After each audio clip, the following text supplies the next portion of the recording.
Week 17 is not the last game of the season here in 2021 because we have that extra game. So this means the penultimate game of the season. Andy Gresh, Morey Hershgordon here to talk Patriots and Jags. Before we get into this game, we're not expecting it to be much of a game. No. What's the state of the state with this Patriots team right now, coming off the bye, 2 straight losses? Morey, to me, this game has nothing to do with Jacksonville, right? This is all about the Patriots and what they need to do to get right. And right now, this team is reeling, quite honestly. Offensively, it's been very much up and down as of late. You know, they have the great performance in Buffalo where they steamroll people, and it's like they either don't want to commit to doing that again or they lost the ability to do it. I think it's more of the commitment in doing so. But right now, offensively, they got to get right. And defensively, it's the little things, you know, pass rush breakdown with Allen, you know, leaving a receiver so that he can do that little flip out there. I mean, those are problem plays that the Patriots have got to find ways to solve. And luckily for them, they get the right opponent at the right time because Jacksonville's a mess. Yeah, what's correctable when you look at the film on both sides of the ball for the Patriots? Pass rush integrity. You know, you can't leave your lane. If you're in the middle, you got to stay in the middle. If you're the spy, you got to be the spy. You got to attack appropriately, but also know that this guy gets around me. There's no one else behind to be able to contain. And I know against Buffalo it was more the man coverage. Normally, Patriots have been good at sitting in zone. They mixed up a little more man coverage this time, and at times it burned them. So I think pass rush integrity, number one.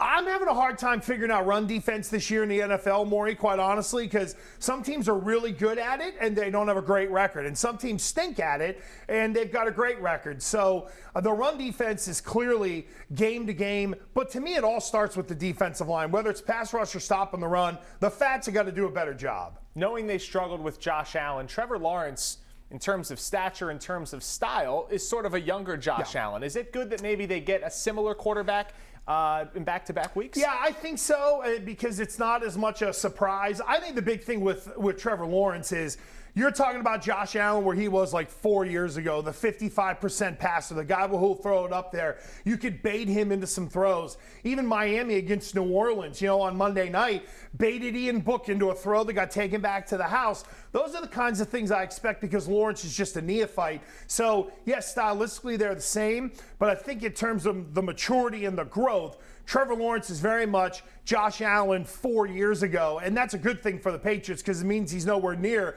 as good a quarterback as the way Allen played the other night. Yeah, the only reason the Jags are in the news right now is because they have a head coaching vacancy, and they've been putting out requests throughout the league to see if they can interview certain coordinators across the league. Gresh, will Josh McDaniels be one of them? And is this sort of like a little bit of a tryout for him if he wants to become a head coach? No and no. I don't think there's anything McDaniels tied into Jacksonville because if there's one rule Bill Belichick has always told his assistants is go where there's good ownership. I'm not anti-Con family. I just don't know if they're great owners. And that would scare me off if I were a guy like McDaniels. Because, Morey, the other thing to remember, he had a turn once. So the next one is his final one. He's got to have success. So he better be choosy. And I think part of the reason he bailed on Indy was Andrew Luck was going to go. And he's like, I ain't waiting around. I ain't playing with Curtis freaking Painter. So let me tick them off and get the hell out, rehab my image. But I don't see McDaniels as a fit here at all because, honestly, some of the assistants that are there are going to get pushed on the new coach. It's not going to be a good situation. Yeah, also a tough division knowing the stability that the Colts have and the Titans have going forward. Very much so. You're right there already at third best in just that division before you look at the conference.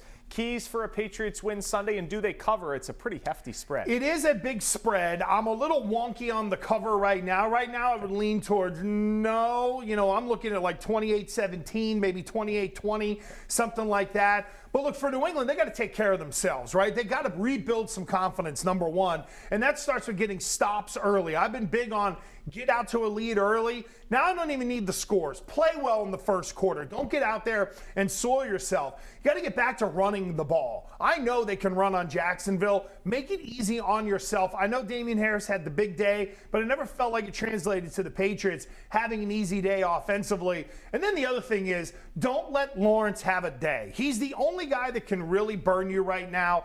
that place is a mess. Make it look like you're playing a team that is a total mess. All right, hopefully the Patriots have a little more energy right out of the gate. We thought it was going to happen last week against the Bills coming off the Colts loss. Nope. Now it's 2 straight losses. Hopefully they can get things right to begin the game. He's Andy Gresh. I'm Morey Hershgordon. That's your Week 17 preview between the Jags and the Pats.